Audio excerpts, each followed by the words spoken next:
Hello everyone, this is part 25 of What If Naruto Trains Seriously, and I hope you guys enjoy this video and to like, to subscribe, to share, and check out the playlist, to see more comment down below.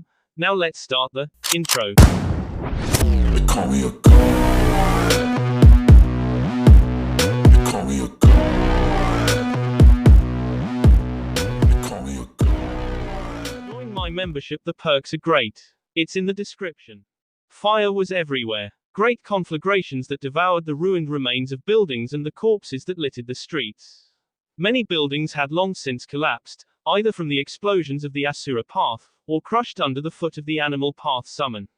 What few buildings had not been turned into rubble and debris looked like a stiff wind would cause them to collapse on themselves.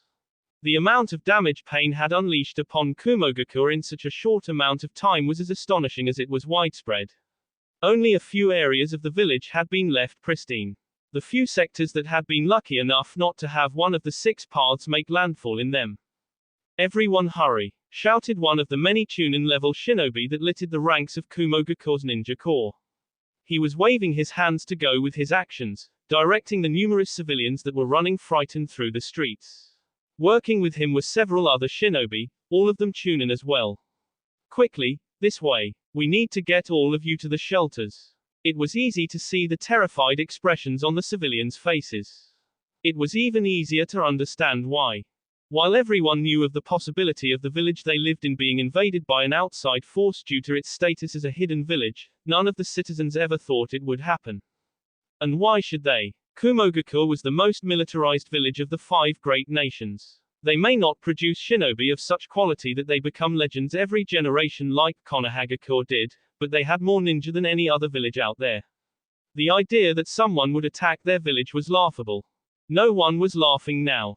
As the Chunin directed the civilians to the shelters that had been erected inside of the very mountain range their village was built on, a dozen of the village's elite jonin were doing everything in their power to defeat the 4-headed dog that had been summoned into their midst. Barring that, they were at least hoping to draw the summoned animal away from the civilians so they would be able to flee the scene. Both of these tasks were much easier said than done.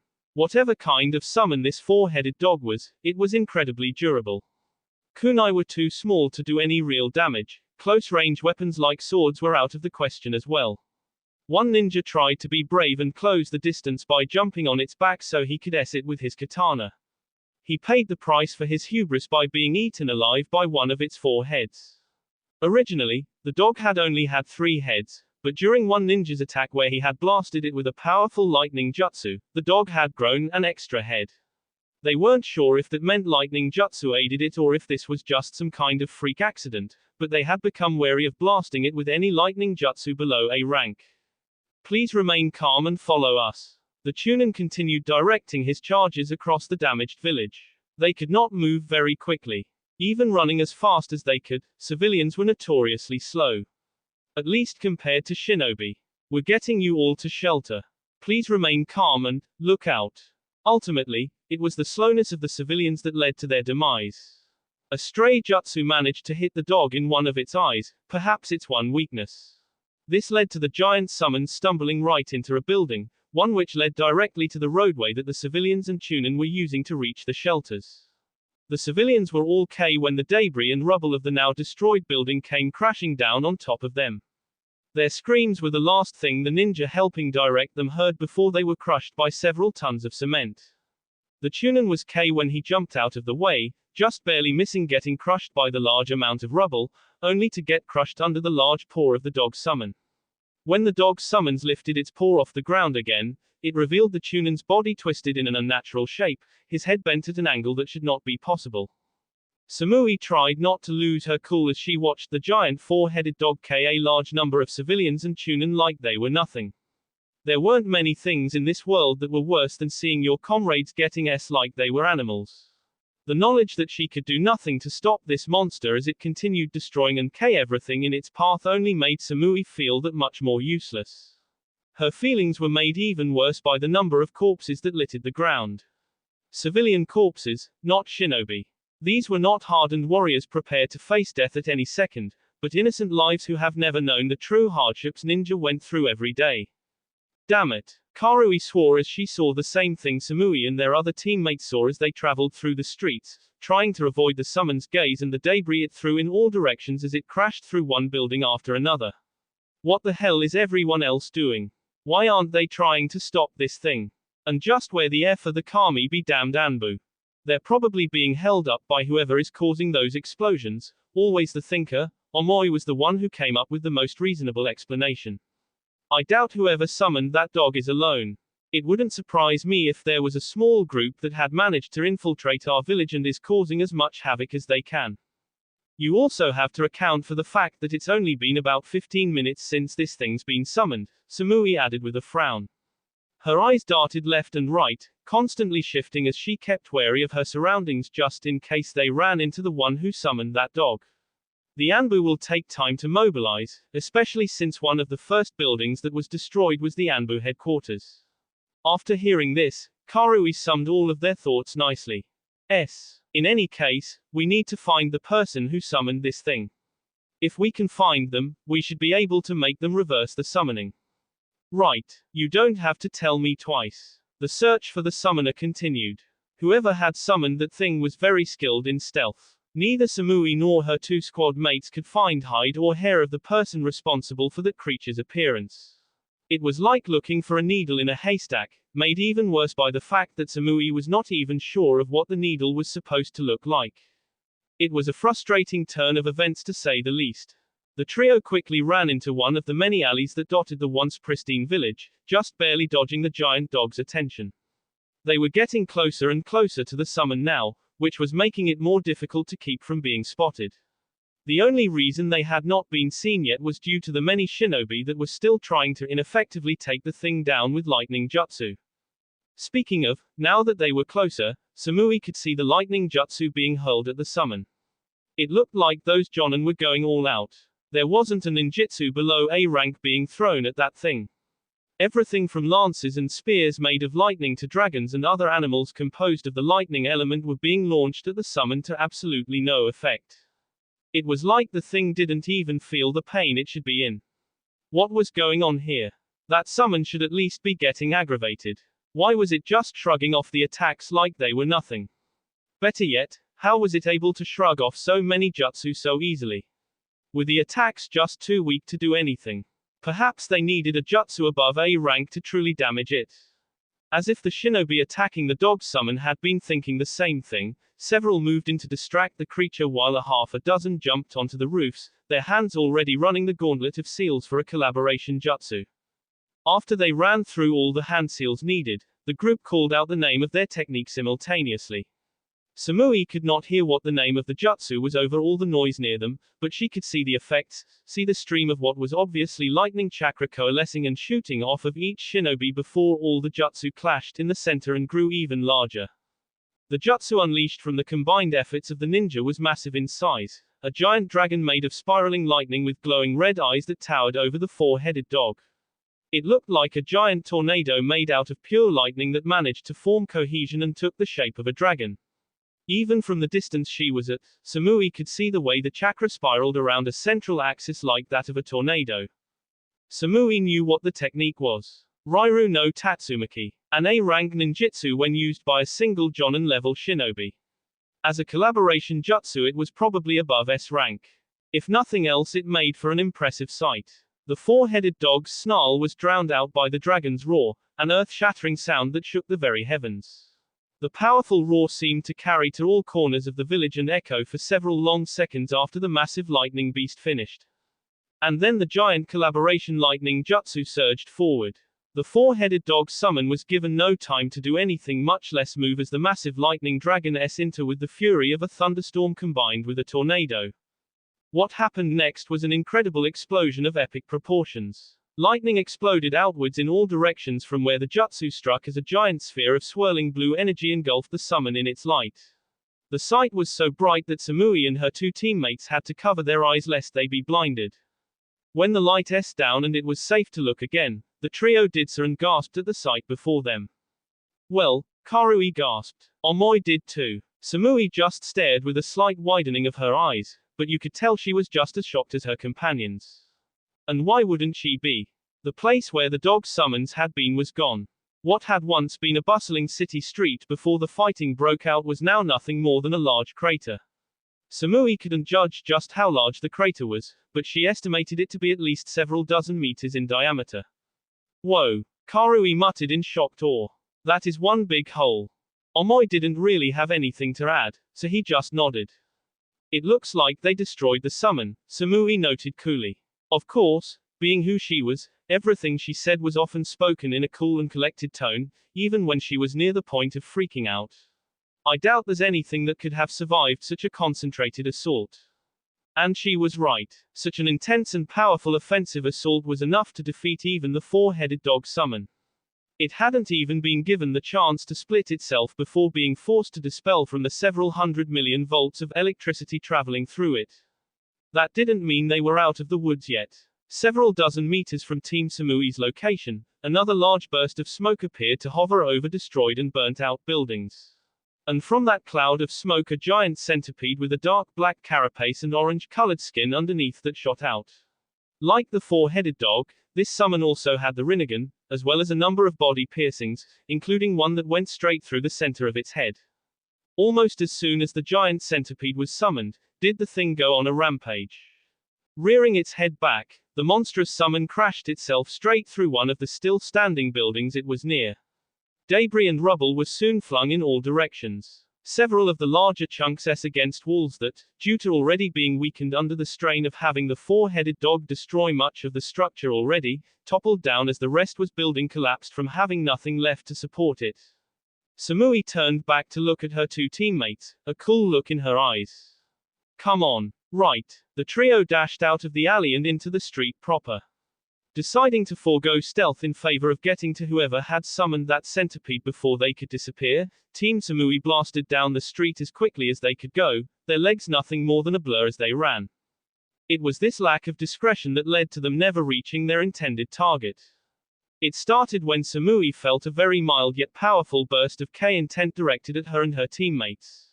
The intent was so subtle that the only reason she sensed it at all was because she was a Jonin-level Kunoichi. That was the only warning she got before a presence appeared from above them. Move it, you two. Samui ordered her squad mates as she followed her own words with actions. Tucking forward into a shoulder roll, the blonde-haired Jonin traveled across the ground quickly just as whoever she had sensed landed on the place she had been with a loud S that seemed to shake the ground. Spinning about, Samui reached behind her and grabbed the Tonto strapped horizontally across her back.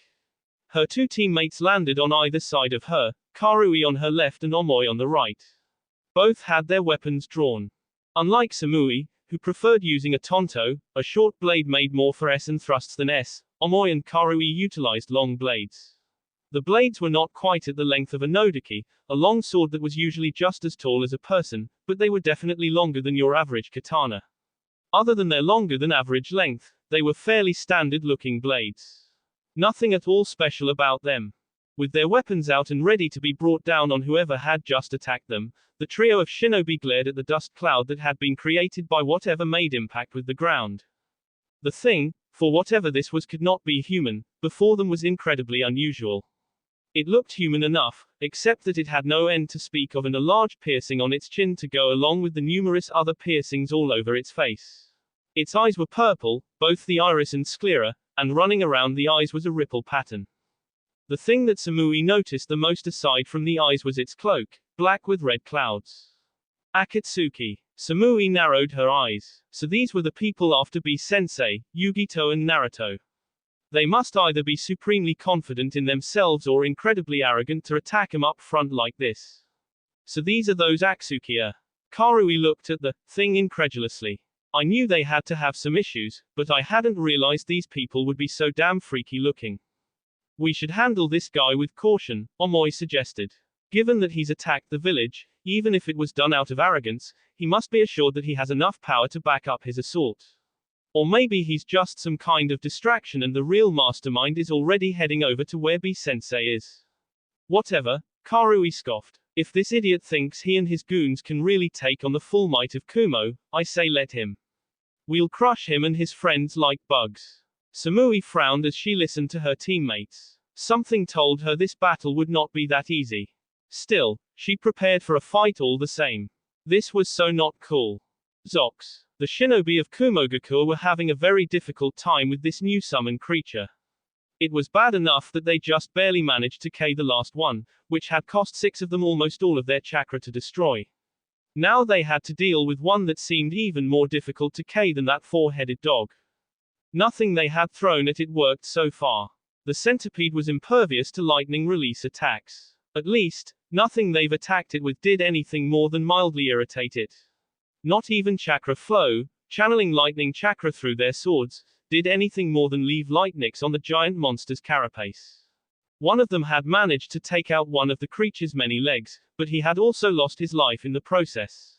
Since then, those few brave ninja who tried ended up losing their lives long before they could even reach the summoned beast. It was almost like the thing was learning the more they fought it. How were they supposed to beat something like this? Something they couldn't even damage. Kumo Ru Kangiri, cloud-style flame beheading.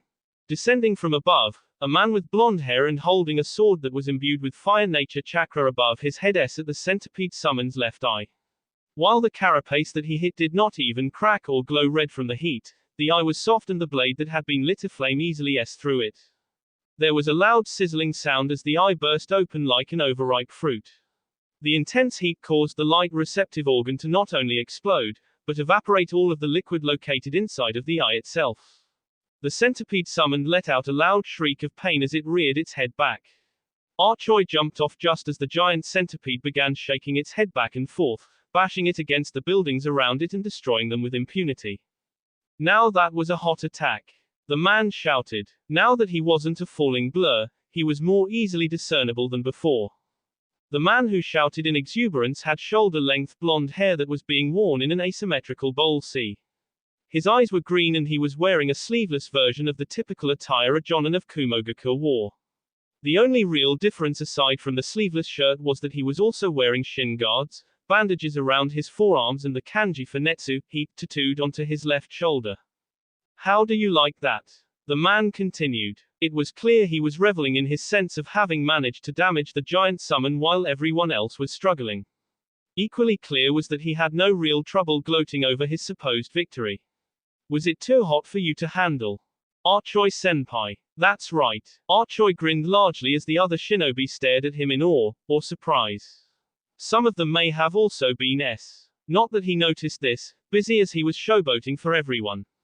It is I, the man with fire in his veins. Don't come near me or you might get burned by how hot I am. The amount of stares his introduction got was numerous. Even the summons was staring at him with its one good eye. Kuchio's no jutsu. Unfortunately for him, and everyone else, there was someone who was not staring at him. The one who had summoned the giant centipede. Even more unfortunate, this person decided that the best response to make to Archoi's declaration would be to summon more animals to fight.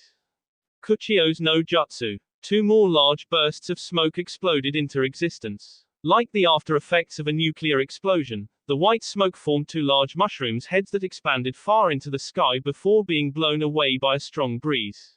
When the smoke finally cleared, everyone got a sight of what had been summoned to fight them. They promptly wished they hadn't. The first of the summons was actually one that flew out of the first cloud and smoke and into the air.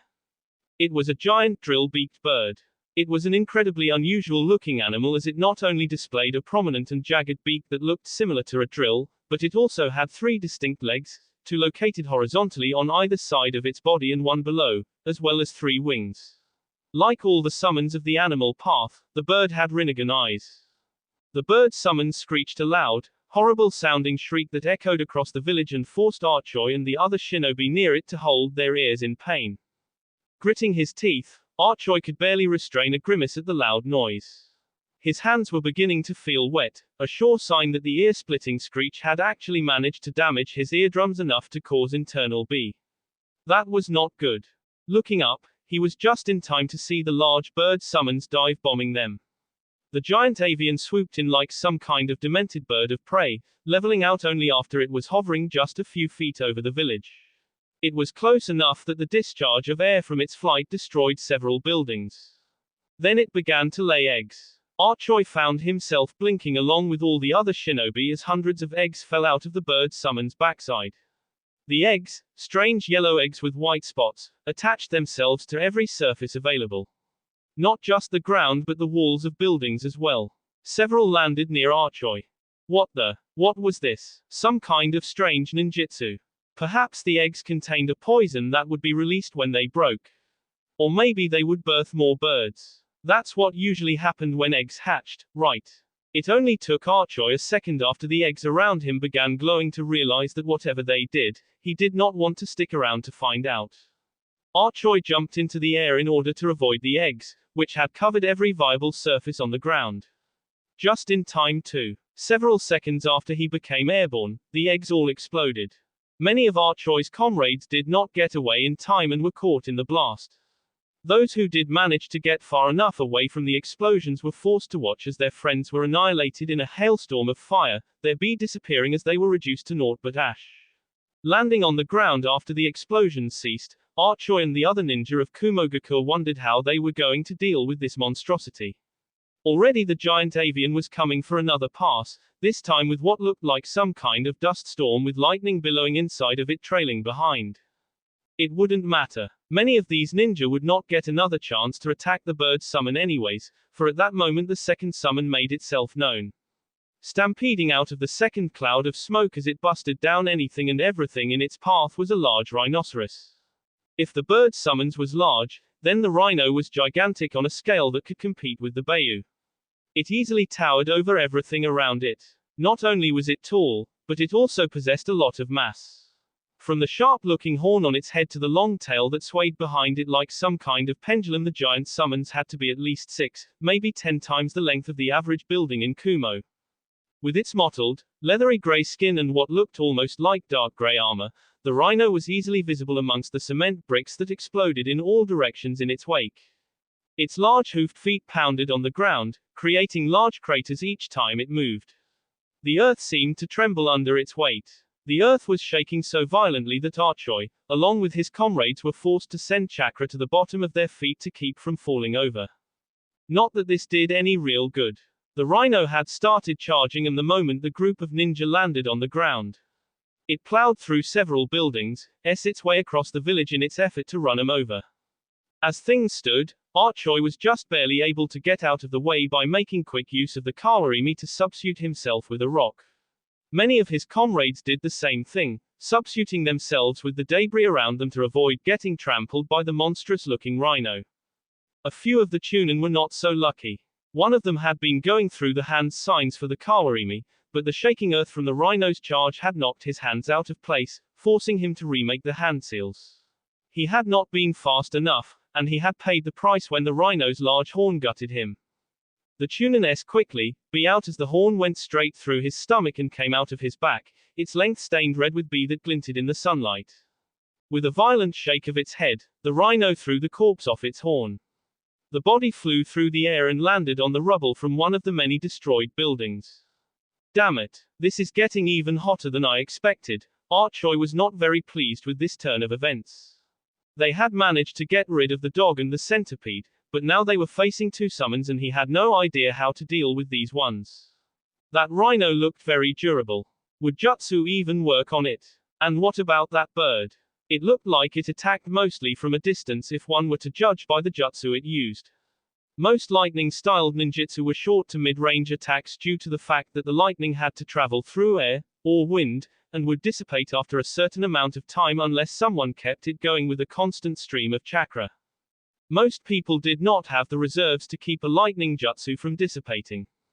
Archoi wished he had a summons of his own.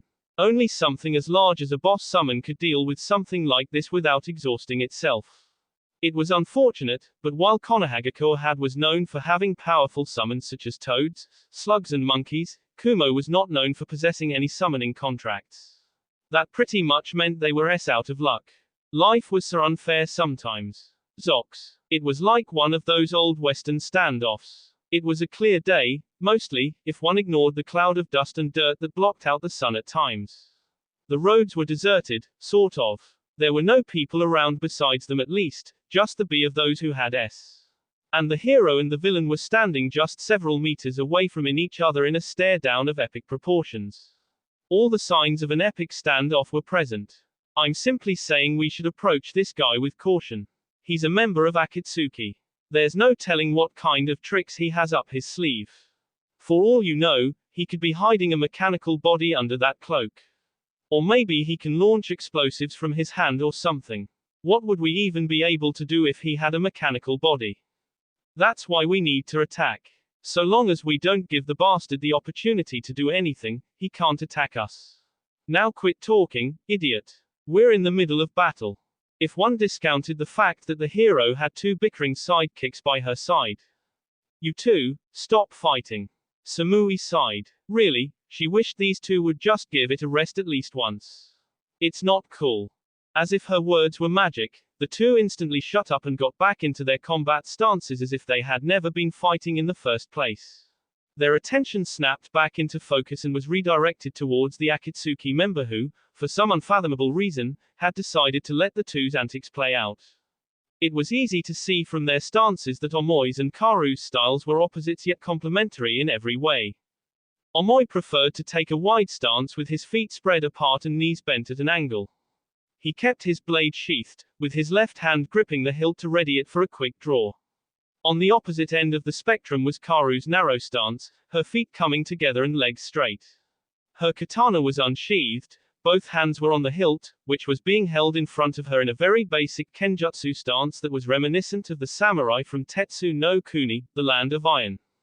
Samui would have shaken her head at how the two seemed to complement each other so well, were it not for the fact that they were about to fight for their lives. The standoff did not last very long after the two got themselves in gear. A strong wind rustled through the clearing, kicking up dust and a few leaves that moved into their path.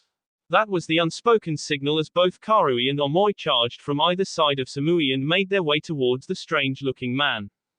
The man before them responded quickly, but not in the way anyone likely expected. Twisting his head to the left, Samui, Karui and Omoi watched in shock as the skin bulged before another face, one that was identical to the original face except it was smiling, formed on the left side of its head. This was followed by the same thing happening to the right, only that face was frowning. The man then threw off his cloak, revealing a horrifying surprise underneath. What looked like a man was actually a machine of some kind. It had 6 arms with what looked like bolts on the shoulders and a large, serrated blade-like sash around its waist that almost looked like a tail. Seeing what this thing looked like underneath that cloak for the first time had the members of Team Samui pause. Holy s. Karui swore as she jumped back to gain some distance between her and the machine. That is one ugly son of AB. Said ugly son of AB seemed to take offense to that. At least, that's what it looked like. Gripping one of his forearms, a loud clicking sound preceded the thing's wrist detaching from the rest of his arm with only a thick line of metal with several rockets attached to its side. This doesn't look good, Omoi murmured as the Asura Path pointed his arm at them. With a hiss of smoke and fire, the many dozens of rockets launched from their places and flew towards the trio of Kumo shinobi. Samui swore as she, Karui and Omoi jumped away to avoid the barrage of explosives. This didn't help them much as the missiles followed them wherever they ran, forcing the group to split off and divide the missiles between them. Karui and Omoi took to the roofs and went in opposite directions. Nearly a dozen missiles followed them, and the two were soon forced to dodge and weave across the rooftops, keeping one step ahead of the missiles as they impacted against the roofs and exploded. In the meantime, Samui used the distraction the two gave to charge forward and close the distance between her and the Asura Path. It was a risky venture, moving so close to an opponent whose abilities were still very much a mystery. But it wasn't like there was much else she could do. If she wanted to find out what her opponent was capable of, the only way to do that would be to engage this strange being in combat. Despite her intentions, Samui found herself unprepared when the Asura Path was blasted forward at incredible speeds from chakra propulsion jets activating on the bottom of its feet. Samui only had enough time to get her Tonto up before the serrated blade tried to bifurcate her. A loud squeal of metal on metal erupted from where Tonto met serrated blade. Sparks flew between the two weapons, but only for an instant, as the Asura Path overpowered Samui seconds after the two clashed. With a grunt of shock, Samui was sent skidding several feet backwards. Gritting her teeth, she channeled chakra to the bottom of her feet in order to maintain her balance and hopefully stop herself from moving too far. She succeeded, only to look up just in time to see one of the Asura Path's fists detach from its arm and come flying towards her like one of those segmented rockets he shot at Karui and Omoi. Eyes widening, Samui made to raise her tonto to deflect the fist, even though she knew she would not make it in time. Fortunately, she did not have to. Kumo Ru Mikazukijiri, Cloud Style 3 Days Moon Beheading. Omoi rushed in from the left, his sword sliding out from its sheath at lightning speeds. Gripping the blade with both hands, he swung the sword in a single, large, crescent moon-shaped arc that occurred at such velocity that the sword actually seemed to form a blurring streak that made the crescent shape of Omoi's weapon visible. His target was the hand that had just been launched. Most people would probably not be capable of through such a small and fast-moving object, but Omoi was trained by KB, the resident Jinchuriki and one of the few ninja who had truly mastered swordsmanship. Something like this was well within his capabilities. The blade quickly and efficiently straight through the middle of the hand, see it in half to reveal the steel and cables underneath.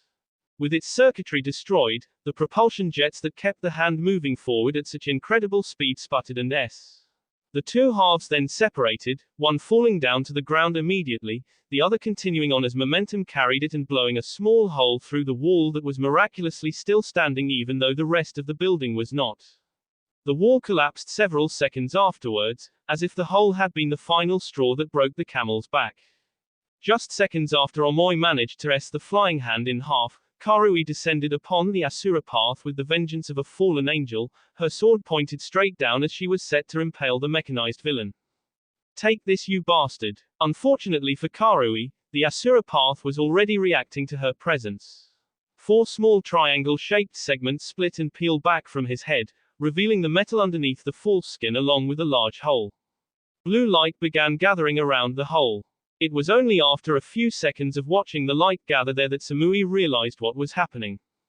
Karui, get out of there. The warning given, Karui did not waste any time and began making several hand seals. It was difficult when one of her hands was gripping her sword, but she made do, completing the last hand seal just in time for what came next. There was no real warning when the cannon on top of the Asura path's head went off. One moment it was building up enough chakra to destroy several buildings, the next there was a large blast of energy that shot from its head and exploded. The light engulfed Karu's form until nothing of her could be seen. When the light down, there was nothing above the Asura path. Everything had been obliterated. Kumo Ru Omotegiri, Cloud Style Front Beheading. Appearing in front of the Asura path, Karui swung her sword in a single, quick and powerful C motion. The attack would have taken the Asura path's head off, had it not been for the powerful-looking serrated blade launching itself forward and knocking her sword aside. With her sword knocked away but her momentum not halted, Karui stumbled forward. It was the perfect opening for the Asura path, who did not hesitate to waste this opportunity. The blade moved to bisect the dark-skinned Kanoiki. Asura had every intention of ending her life right then and there. He would have too, had the blade not been blocked by another sword appearing from his left. There was a loud clang as metal struck against metal, followed by a squeal as the two weapons ground against each other. Omoi's teeth were grit as he channeled chakra into his feet to keep from getting sent flying. He didn't know how such an unusual weapon that did not appear to be all that sturdy, it bends far too much, could be so strong. It was like getting hit with a several thousand-pound brick. Still, he did what he could to keep the serrated tail blade from moving. Out of the 3 of them, he was physically the strongest. While blocking and locking this attack into place was hard, it was not impossible for someone who had been forced to block KB's sword attacks during training. Dashing forward, Samui made her presence known as she began using chakra flow to channel lightning-natured chakra through her tonto. The blade was soon wreathed in blue lightning that crackled and popped as it skittered across the metal surface. With the serrated blade already occupied, there wasn't much it could do against Samui as she reached the machine path. Kumo Ru Raitoku, Cloud Style Lightning Thrust. Keeping her body low to the ground, Samui thrust her lightning-coated weapon forward, hoping to this thing's head. It was not to be. While the serrated blade may have been neutralized by Omoi, the Asura path still had 5 arms it could use. Which it did use.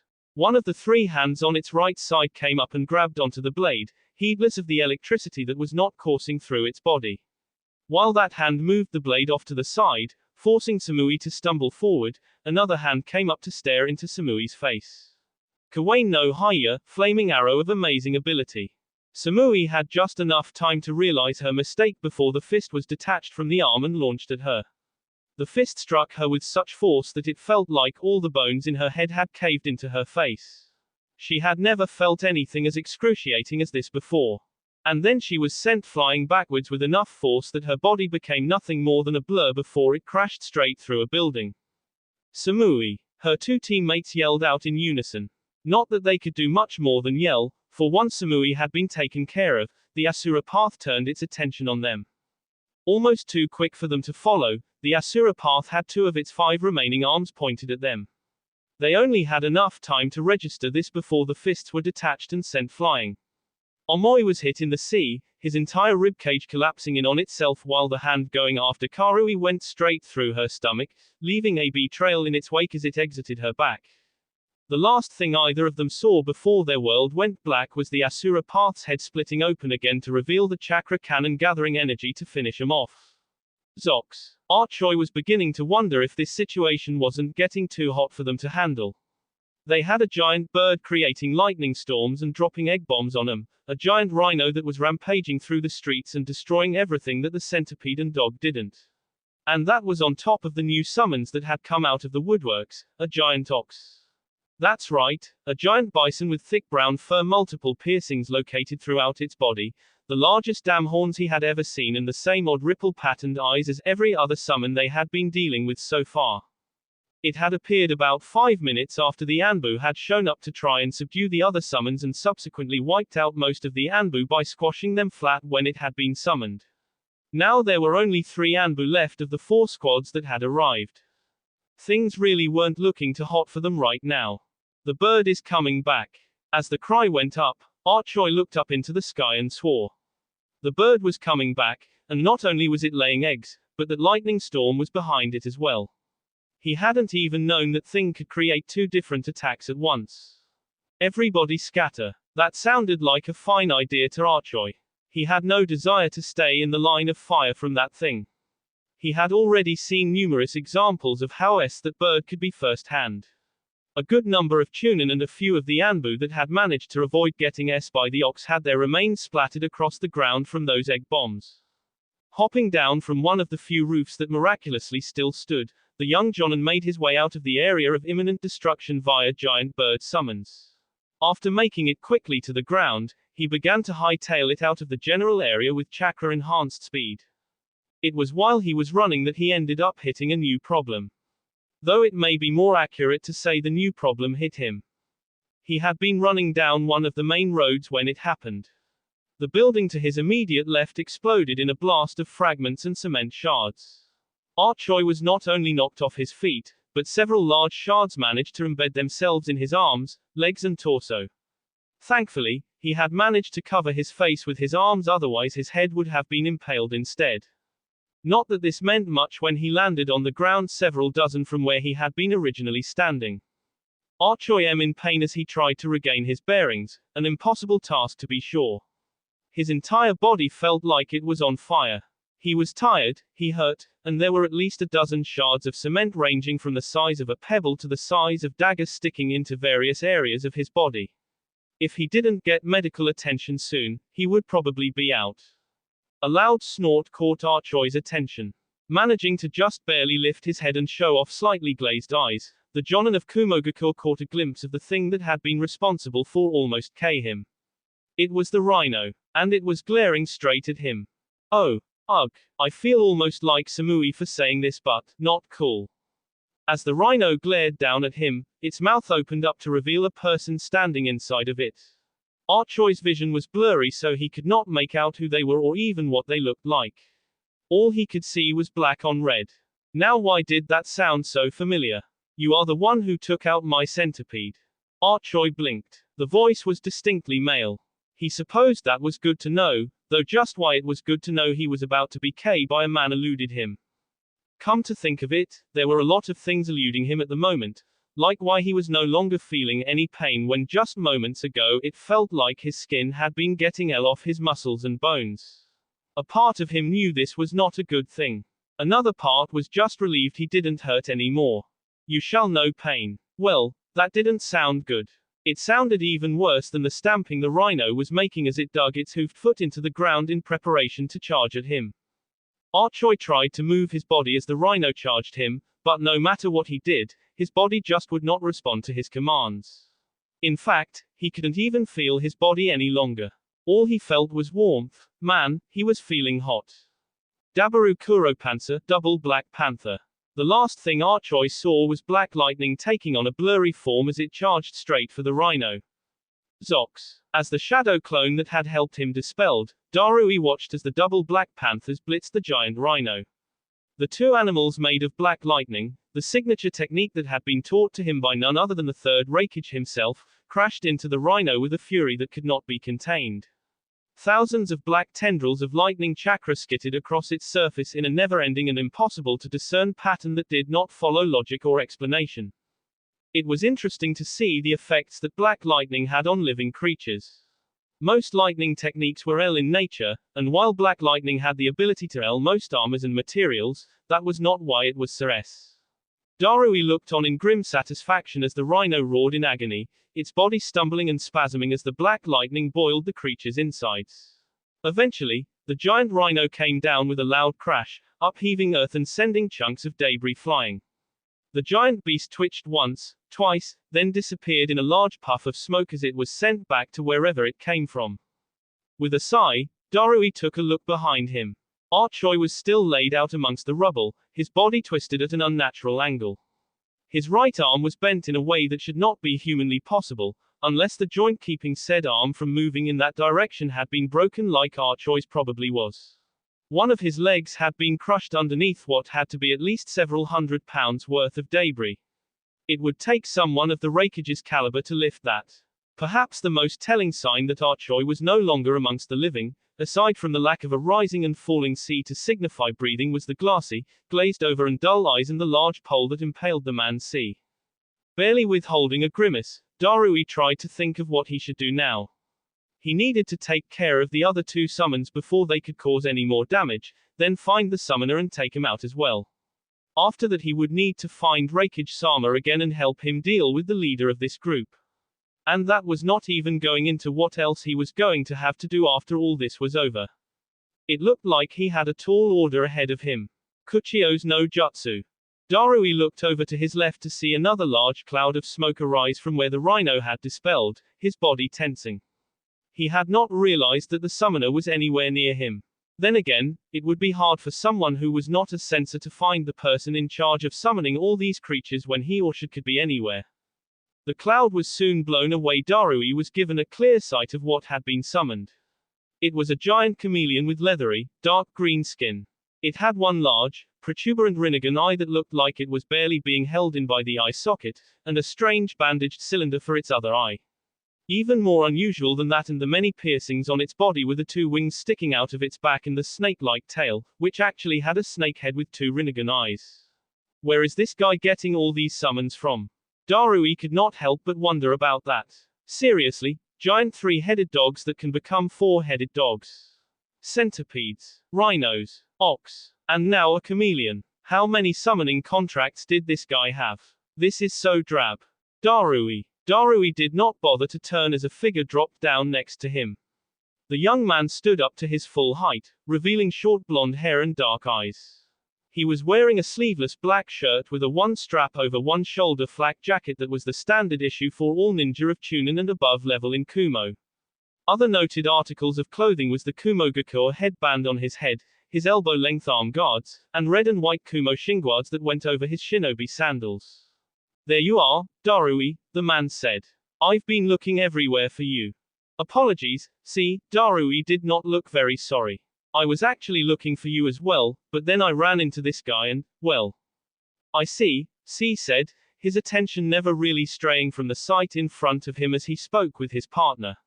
I suppose I can forgive for not finding me. You were just doing your duty as a Kumogakure shinobi after all.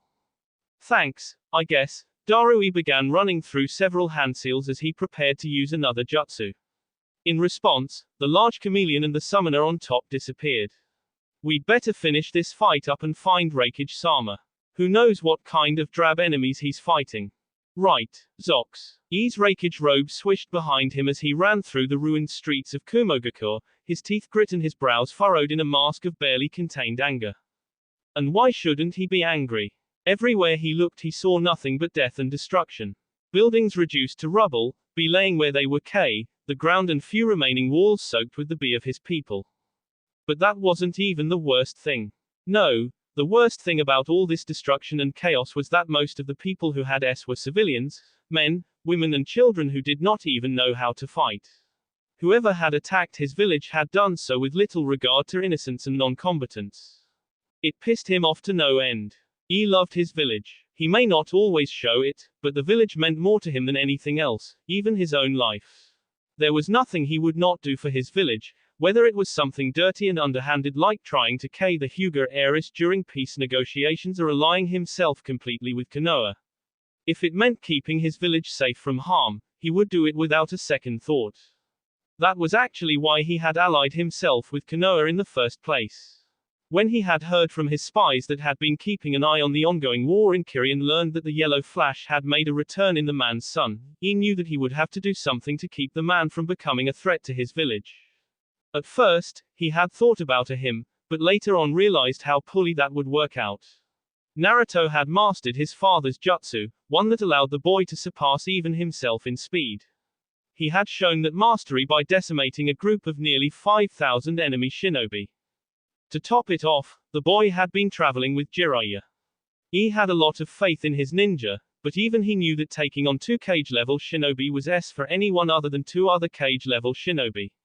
There was a reason cages were known as Army K. His thoughts were later vindicated when he heard of the failed attempt they were made at K the boy. So he had decided to do something else. If he couldn't K the son of the Yondaime Hokage, he would ally Kumo with him. It was a decision that he did not regret to this day. Of course, none of that mattered now. His village lay in ruins and the one responsible for it was standing right in front of him. He studied the man who appeared before him, standing there so nonchalantly, his face completely devoid of emotions. Like a corpse. The man was of decent height, a bit taller than average. He had spiky orange hair, a lot of piercings and purple eyes with a ripple pattern in them. The Raikage had never seen these eyes before, but he had most certainly heard the legends of the Rinnegan. You're the Akatsuki who attacked my village. And you're the 4th Raikage of Kumogakure, the man replied in a voice. It's an honor to meet you. Tell me, where can I find the Hachibi Jinchuriki? Like hell I'll tell you that. Activating his Raiten no Yoroi, he became wreathed in lightning. Blue currents of incredible power cascaded across his body, enhancing his speed and reflex synapses to levels most shinobi would never reach. With the speed granted to him by the Raiten no Yoroi, he disappeared and quickly reappeared right next to the bastard whose face he was going to into a pulp. Iron Kuro, Iron Claw. He could not explain what happened after attempting to use his Iron Claw. 1 millisecond he was set to grab the man's face and the next he was lying against the remains of a destroyed wall. Sitting up, he looked over to see that the man before him had not moved an inch from his spot. What the hell had just happened?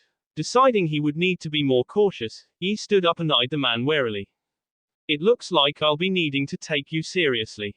The man tilted his head, as if not quite understanding what he was saying. Prepare yourself, for I won't be giving you another opportunity to do whatever you just did. He charged up his lightning armor again.